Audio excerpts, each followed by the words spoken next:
नमस्कार।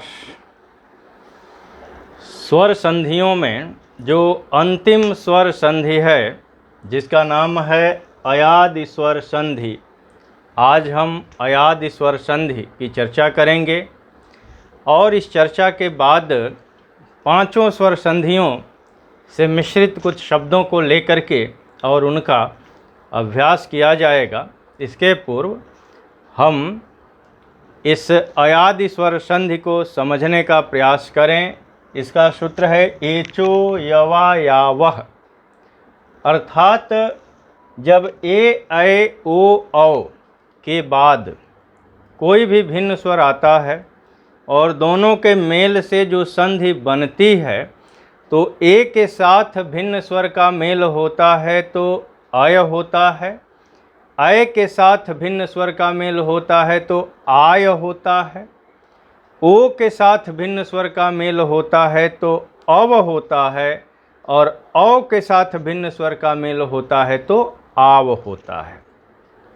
अब ये अय आय अव आव किस प्रकार से होते हैं, किस प्रकार से संधि इसमें होती है, इसके कुछ उदाहरणों को देखा जाए कुछ शब्दों के माध्यम से। अब ये ए के साथ भिन्न स्वर आता है तो अय, अब यहाँ ने धन अन, अब ये हो जाएगा नयन, अय हो गया नयन, और शे धन अन यह हो जाएगा शयन, और इसी तरह से चे धन अन अब ये हो जाएगा चयन।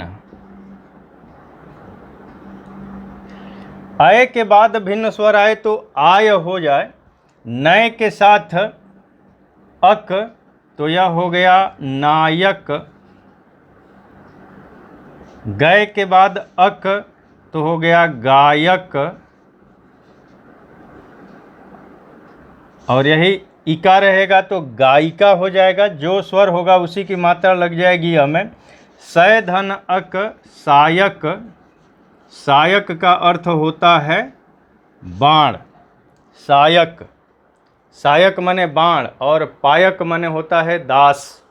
जब राम के पायक हनुमान संजीवनी बूटी के साथ पूरा हिमालय ही उठा करके लेकर के आ रहे थे और भरत ने जब बाण से मार दिया और भरत को जब पता चला कि यह हनुमान है और इस अवस्था में जा रहे हैं तो उन्होंने हनुमान से कहा कि चढ़ुवम सायक शैल समेता पठवम तोहिजह कृपा निकेता।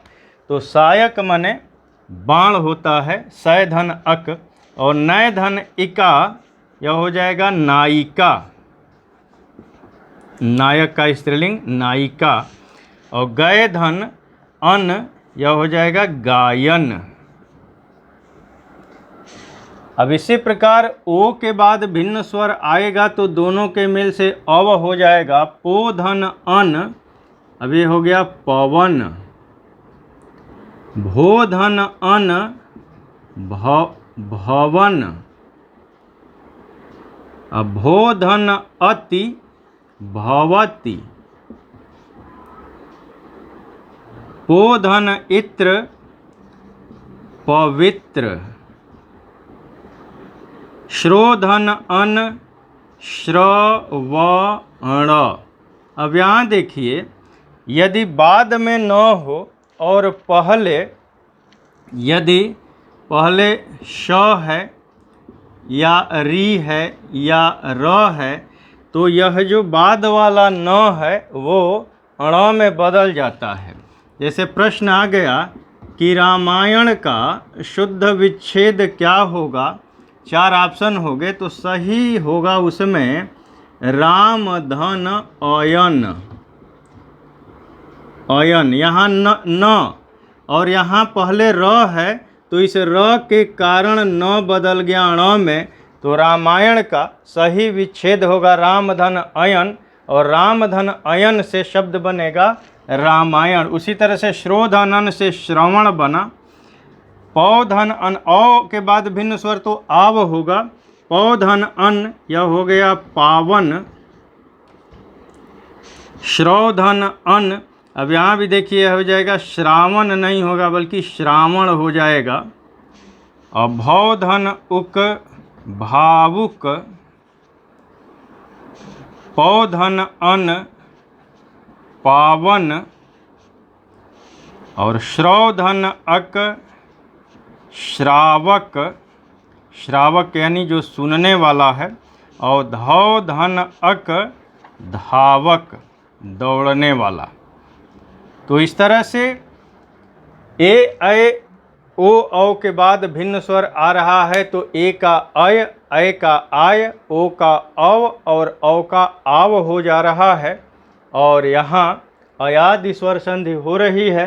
तो ये आपकी पांचों स्वर संधियाँ हो गईं, और इन पांचों स्वर संधियों का कुछ मिश्रित हम लोग संधि करके और विच्छेद करके देखेंगे। तब तक के लिए अनुमति दीजिए। बहुत बहुत धन्यवाद।